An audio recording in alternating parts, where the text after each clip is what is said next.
¿Sabías que más del 80% de las personas que ven nuestros videos aún no están suscritas al canal? Así es. Miles de personas ven, se emocionan, reflexionan, pero se olvidan de hacer algo tan simple que puede cambiarlo todo: suscribirse.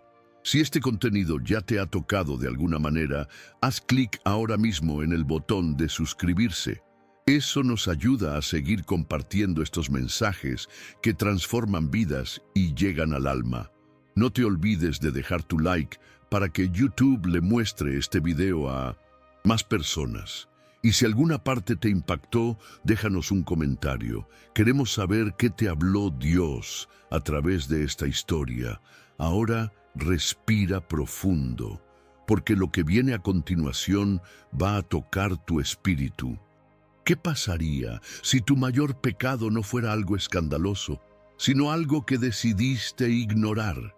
Y si, al final de tus días, Dios no te pidiera cuentas por lo que hiciste, sino por lo que permitiste, por ese silencio que mantuviste cuando debías gritar, por ese miedo disfrazado de prudencia, por ese amor que no corrigió, que no advirtió, que no actuó. Esta no es una historia cualquiera. Esta es la historia de Elí, un hombre que a los ojos del mundo era un líder ejemplar, pero que, ante los ojos de Dios, fue un padre ausente, un sacerdote omiso y un juez que falló en lo más importante: temer al Señor. Mientras todos celebran a Moisés por abrir el mar, a David por derrotar a Goliat o a Josué por derribar muros con trompetas, pocos recuerdan a Elí. No hay canciones sobre él, no se hacen películas, pero su historia es una advertencia poderosa para todos los que ocupan una posición espiritual. Porque Elí no cayó por ignorancia, cayó por inacción, por no confrontar el pecado cuando todavía había tiempo. Elí era el sumo sacerdote de Israel. Eso significa que era el único con acceso al lugar más sagrado del templo, el Santo de los Santos, donde la presencia de Dios se manifestaba sobre el arca de la alianza. Él ofrecía los sacrificios por los pecados del pueblo. Era también juez de Israel, con poder sobre decisiones civiles y religiosas. En otras palabras, era una figura central, líder espiritual y político. Pero algo andaba mal, muy mal. Israel vivía una época oscura. Había idolatría, corrupción, indiferencia espiritual. Las personas aún iban al templo, pero sus corazones estaban lejos de Dios. La voz divina era rara, las visiones eran escasas, y en medio de esa oscuridad, Elí mantenía la apariencia de religiosidad. La llama del templo seguía encendida, pero el altar ya estaba contaminado. El problema más grave no estaba fuera, sino dentro de su propia casa. Sus hijos, Hofni y Finés, también eran sacerdotes. Habían heredado el título, pero no el temor. Robaban ofrendas, abusaban de su autoridad, tenían relaciones sexuales con mujeres en la puerta del templo, y todo el pueblo lo sabía. El escándalo era público, la santidad estaba siendo pisoteada, y Elí lo sabía. Escuchaba los rumores, veía las señales, pero solo murmuraba correcciones débiles, sin firmeza, sin consecuencias. ¿Por qué?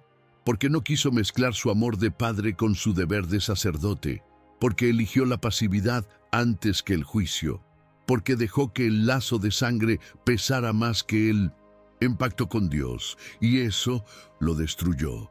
Este capítulo no solo es sobre Elí, es sobre todos nosotros.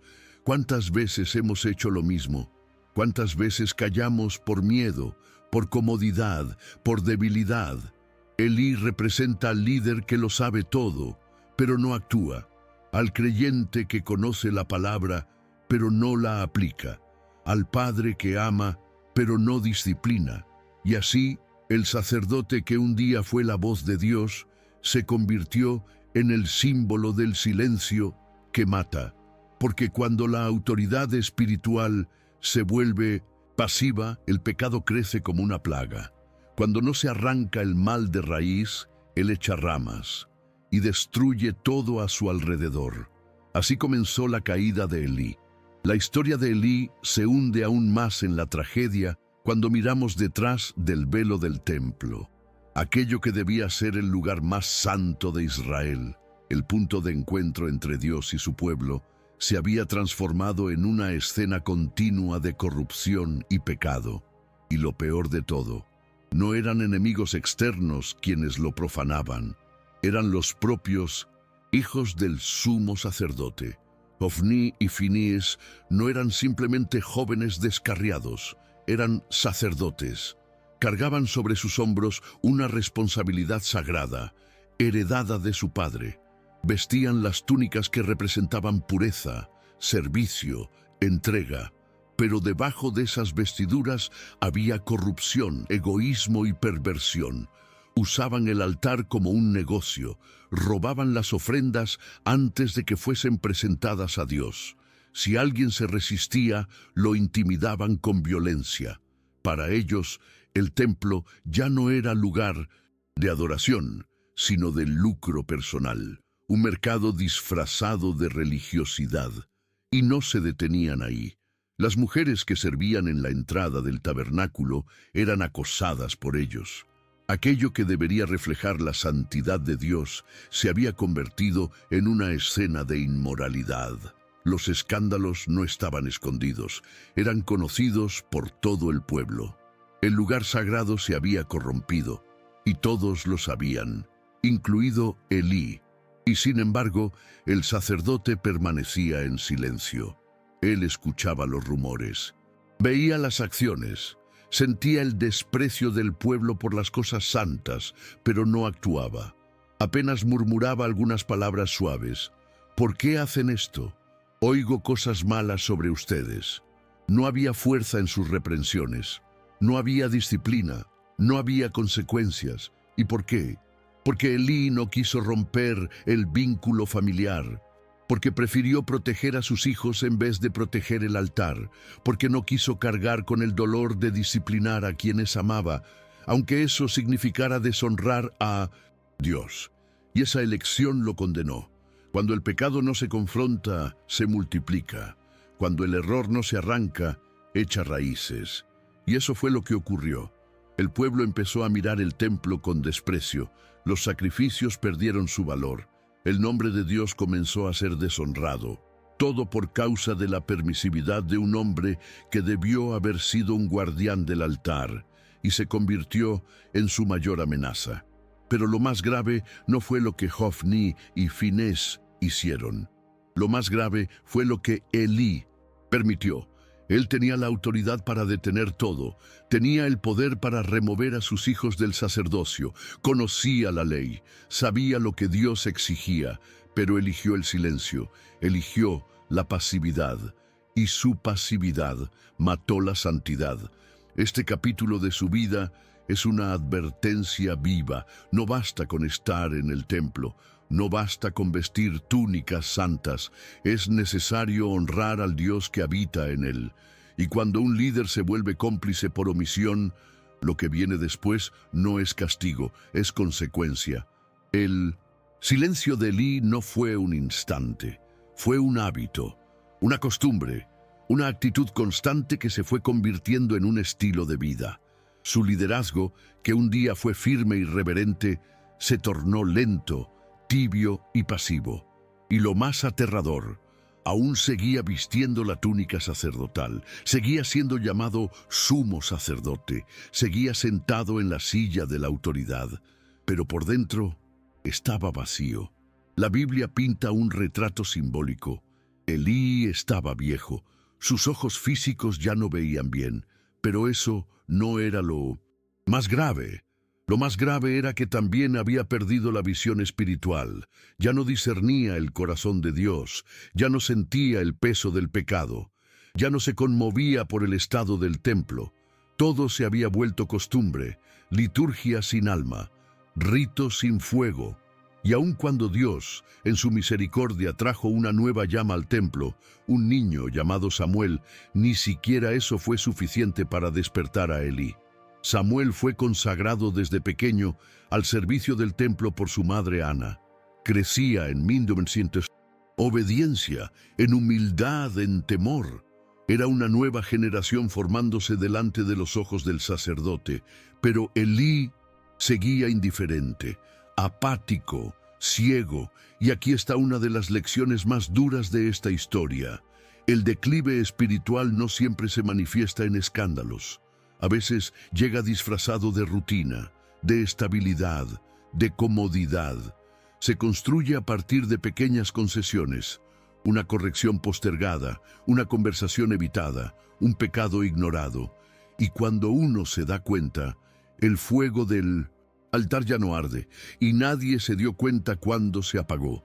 Dios, que todo ve, decidió hablar, pero no habló con Elí, habló con Samuel, una señal poderosa, porque cuando los líderes se acomodan, Dios levanta a los pequeños. Cuando los grandes se vuelven mudos, Dios pone palabras en la boca de los que nadie espera. Elí ya no oía, no solo por la vejez, sino porque su corazón se había habituado al ruido del pecado. Los escándalos ya no lo estremecían. Las blasfemias no le provocaban lágrimas. El altar profanado ya no le despertaba clamor. Eso es lo más peligroso para cualquier líder. Cuando el corazón se endurece, el cielo se calla. Pero Dios nunca se calla para siempre. Envió un profeta anónimo a hablar directamente con Elí. Y no vino a consolar, vino a confrontar. La visita fue una declaración de juicio, sin diplomacia, sin rodeos. Dios le dijo: «Tú honraste más a tus hijos que a mí. Permitiste que engordaran con las ofrendas mientras tú cruzabas los brazos». Y la sentencia cayó. Sus hijos morirían el mismo día. Su linaje perdería el sacerdocio. Su casa caería en desgracia. Y Elí no hizo nada. No lloró, no ayunó, no se arrepintió. Solo respondió: «Es el Señor, que haga lo que bien le parezca». No fue fe, fue resignación.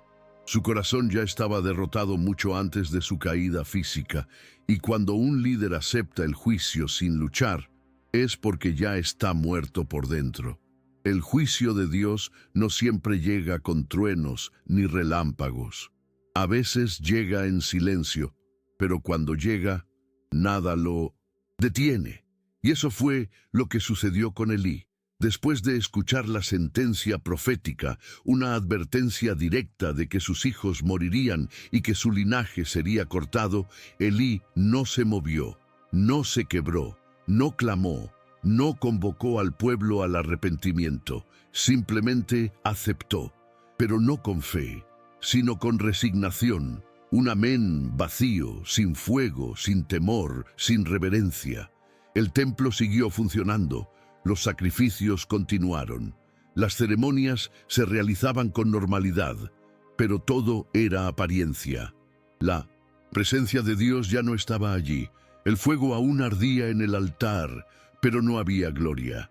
La rutina había reemplazado la santidad, y el pueblo, aunque no lo dijera abiertamente, lo percibía. Algo se había perdido, algo sagrado se había ido. Y entonces llegó el día. Israel entró en guerra contra los filisteos. Un conflicto físico, sí, pero sobre todo espiritual. El pueblo de Dios estaba lejos de él, pero aún creía que podía manipular su presencia. Pensaban que si llevaban el arca de la alianza al campo de batalla, ganarían automáticamente, como si la gloria de Dios fuera un amuleto mágico. ¿Y quiénes fueron los encargados de cargar el arca? Hofni y Finis, los mismos que habían profanado el altar, aquellos que convirtieron el templo en escenario de escándalos, los representantes de una espiritualidad corrompida, ahora llevando el objeto más santo de Israel. Fue una afrenta al cielo, y Elí observó, no protestó, no intercedió, no intentó detenerlos. Su pasividad alcanzó el punto máximo. El hombre que más conocía la santidad del arca permitió que fuera cargada por manos impuras, y Dios no lo permitió. En el campo de batalla, la derrota fue absoluta. Israel cayó humillado. 30,000 soldados murieron. El arca fue capturada por los filisteos y los hijos de Elí murieron, tal como Dios lo había dicho, todo en el mismo día. Un mensajero corrió de regreso a Silo para informar a Elí. El viejo sacerdote estaba sentado a la entrada de la ciudad. Esperaba noticias, pero no de sus hijos, sino del arca, porque en el fondo sabía que había fallado. Sabía que había permitido que lo sagrado fuera tratado con banalidad. Y cuando escuchó que el arca de Dios había sido tomada, su corazón se quebró antes que su cuello. Cayó de su silla, se partió la nuca y murió. No fue solo la muerte de un hombre, fue el colapso de una autoridad, el derrumbe de una vida que pudo haber sido gloriosa, pero eligió el silencio. Elí no fue asesinado, no fue traicionado, fue destruido por su propia omisión. Y lo más trágico es que todo pudo haberse evitado con una sola decisión, pero eligió callar, y el silencio frente al pecado se convierte en complicidad.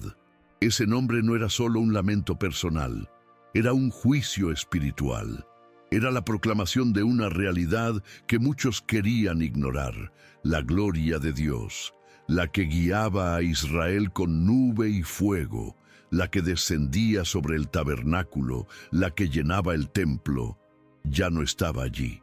Se había retirado, no porque Dios dejara de amar a su pueblo, sino porque ya no había un lugar digno para su presencia.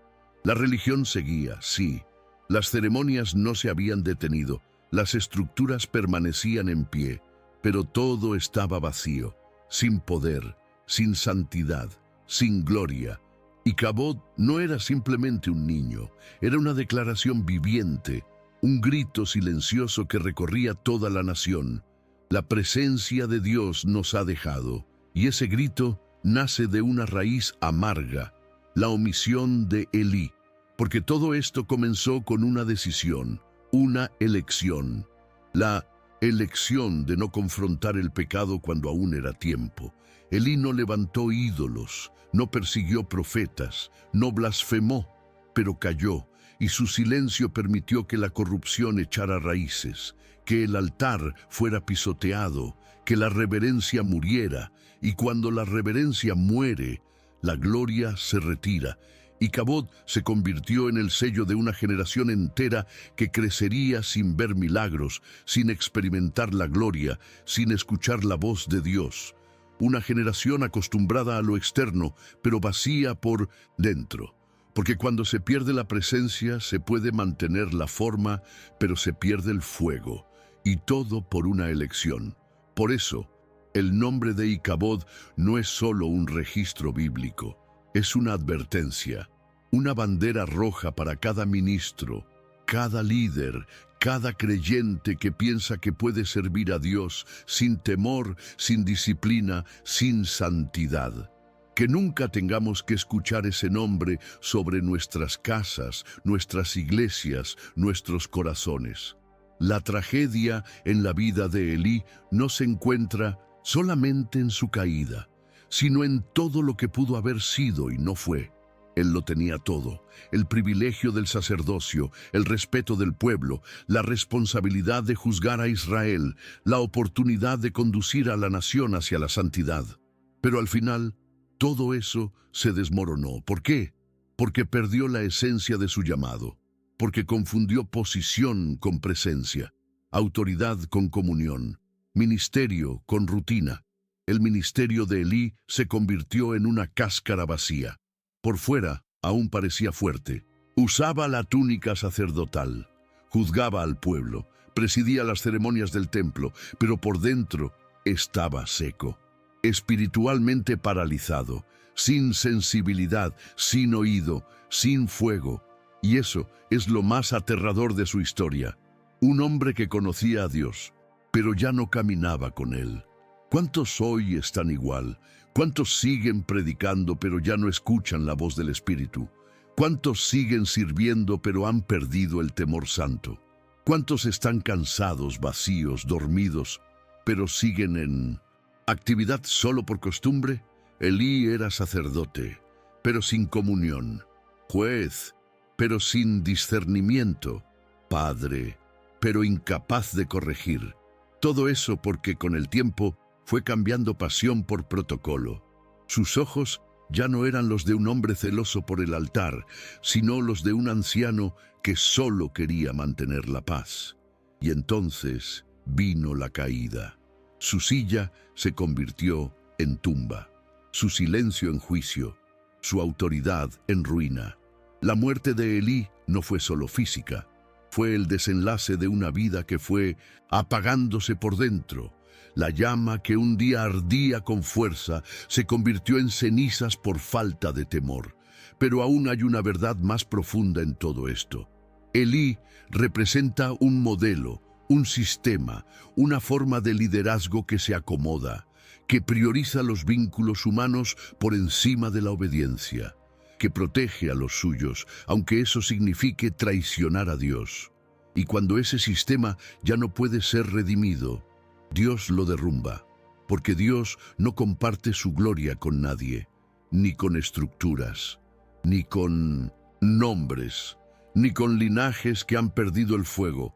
Y lo más temido ocurre, el ministerio continúa sin presencia. Se siguen haciendo sacrificios, se repiten oraciones, se mantiene el ritmo, pero ya no está Él. Y esa es la peor forma de juicio, operar en lo sagrado, sin la aprobación del cielo. La historia de Elí nos confronta, nos obliga a reflexionar. ¿Estoy viviendo una vida que agrada a Dios? ¿O simplemente estoy cumpliendo funciones? ¿Sigue ardiendo el altar de mi corazón? ¿Estoy escuchando su en voz? ¿O solo mantengo la rutina? Porque autoridad espiritual sin comunión es solo apariencia. Hay silencios que son santos, silencios de reverencia, de adoración, de espera, pero también hay silencios que destruyen, silencios que encubren el pecado, que protegen lo que Dios condena, que permiten que lo inmundo se acomode entre lo sagrado. El silencio de Elí fue de estos últimos, y Dios, que es paciente, no lo tolera para siempre. A lo largo de su vida, Elí eligió callar. Cuando sus hijos comenzaron a pecar, calló. Cuando el pueblo perdió el temor, calló. Cuando la adoración fue reemplazada por corrupción, sus palabras fueron suaves, casi nulas. Y luego vino el silencio total.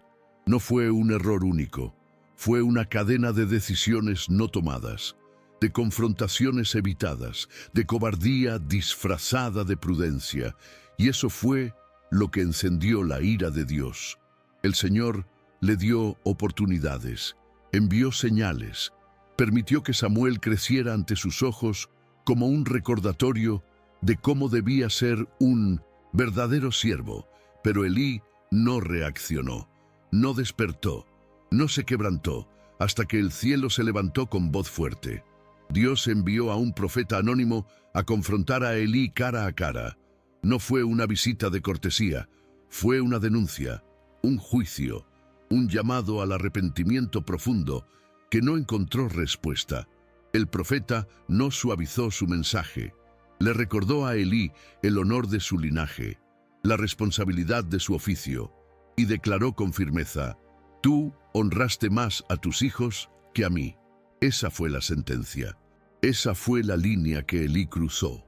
El juicio no vendría por una herejía, vendría por una prioridad equivocada, por valorar más la sangre familiar que el pacto eterno, por cruzarse de brazos mientras sus hijos engordaban con las ofrendas del altar.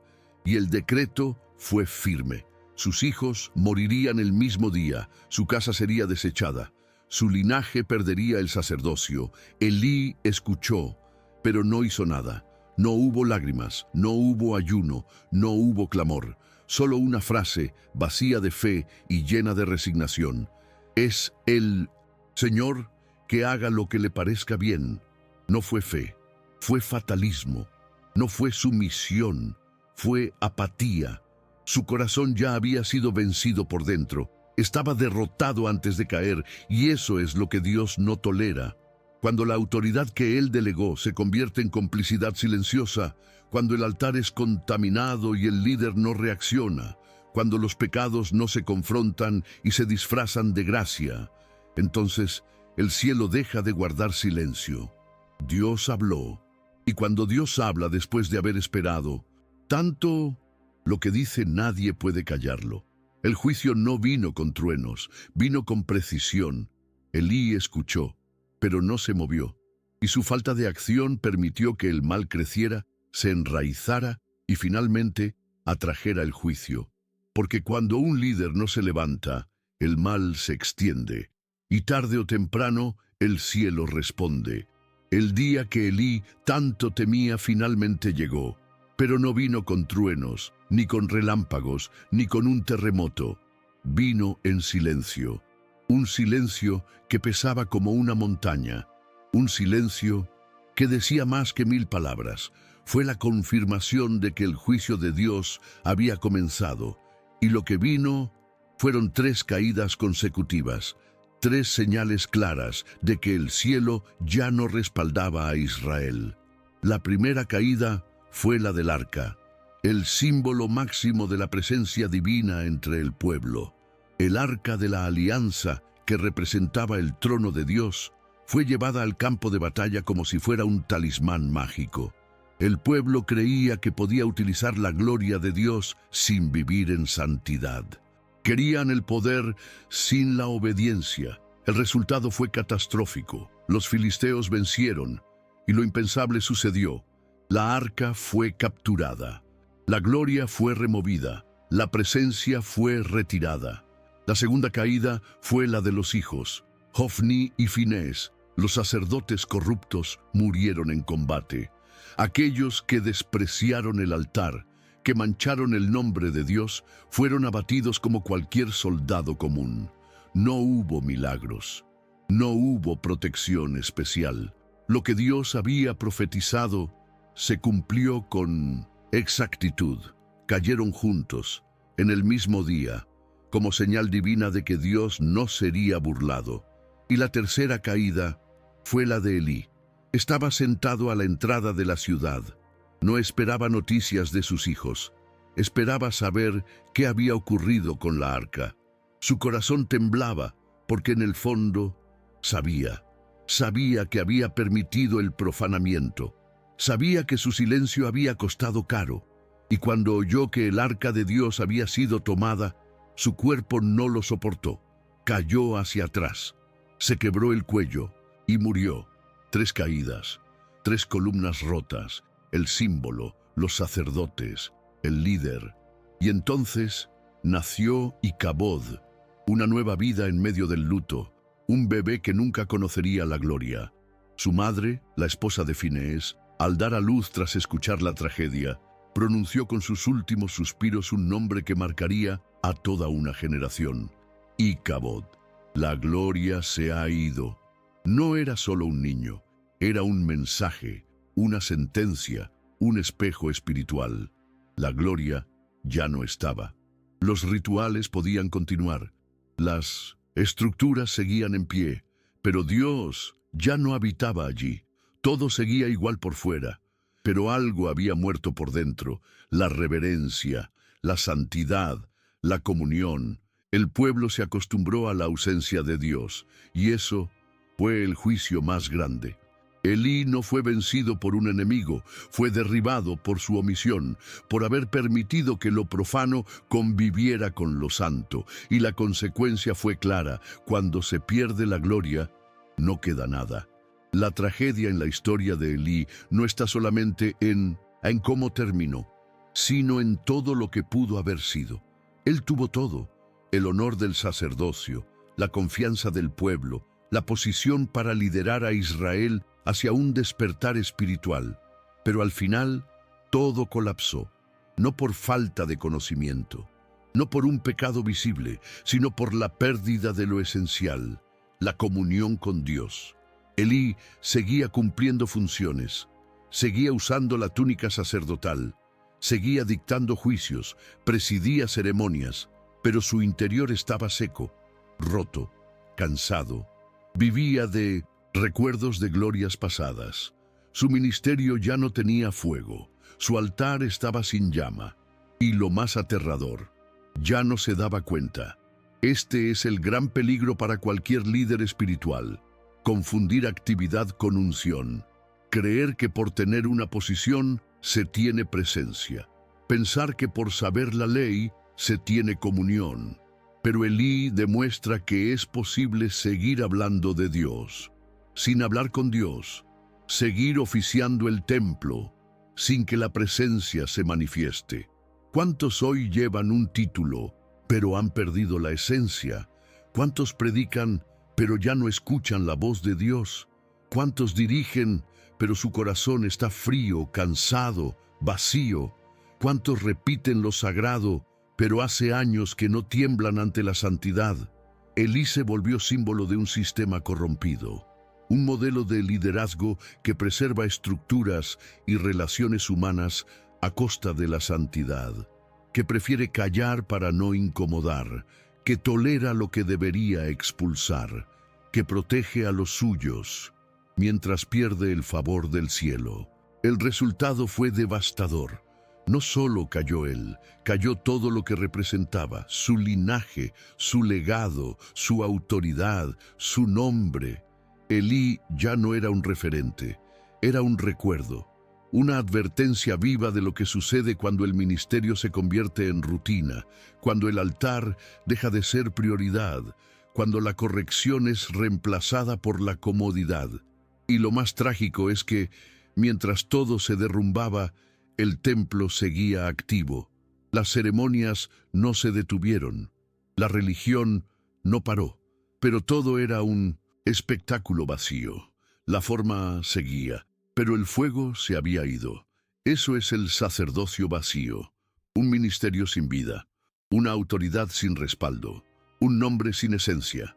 La historia de Elí nos obliga a mirarnos, a revisar si estamos repitiendo los mismos errores, a examinar si hemos cambiado la comunión por ocupaciones, si estamos más preocupados por mantener la estructura que por sostener la presencia, porque la autoridad sin comunión es solo un disfraz. Elí cayó porque dejó de escuchar, porque dejó de temer, porque se conformó.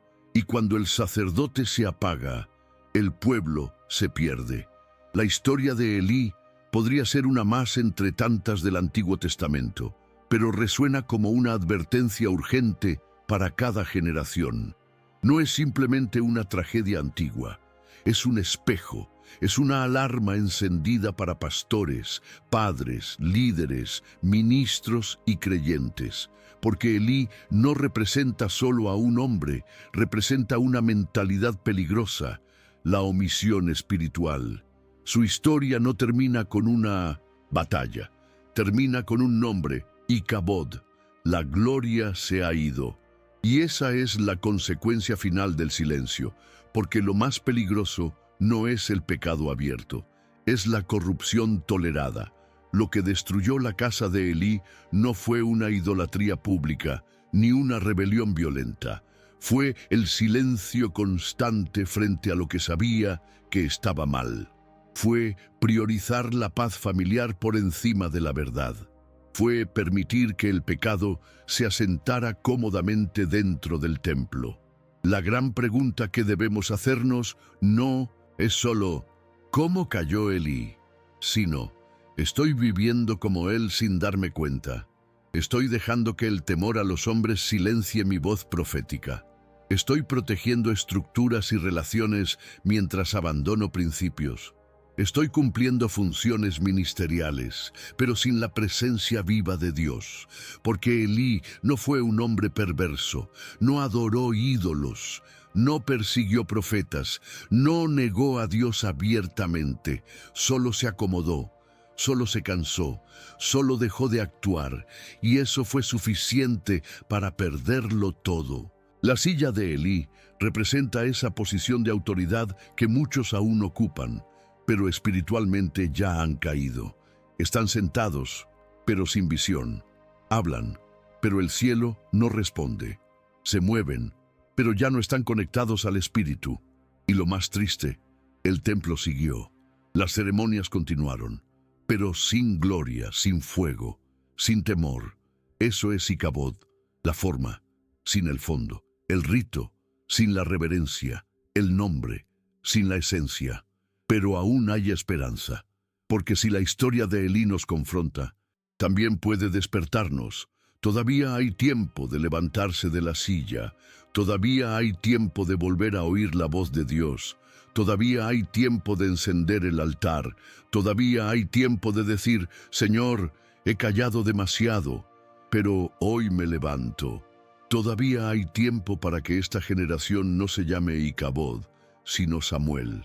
Que el legado de Elí no se repita, que su silencio no sea el nuestro, que su caída no sea el reflejo de nuestra vida espiritual, y que si alguna vez tropezamos, no caigamos en resignación, sino en arrepentimiento, porque no se trata de cómo empezamos, sino de cómo terminamos. Elí comenzó con fuego y terminó en cenizas. Que tú y yo, con temor, fidelidad y obediencia, terminemos con gloria.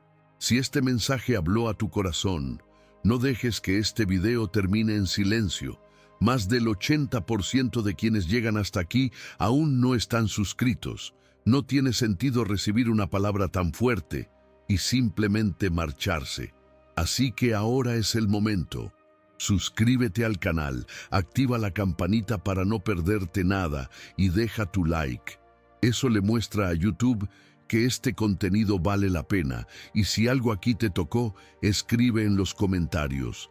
Comparte lo que Dios te mostró, porque puede ser exactamente lo que alguien más necesita leer. Esta historia no termina aquí. Continúa cada vez que alguien decide abrir los ojos, levantarse y volver a arder con la presencia de Dios.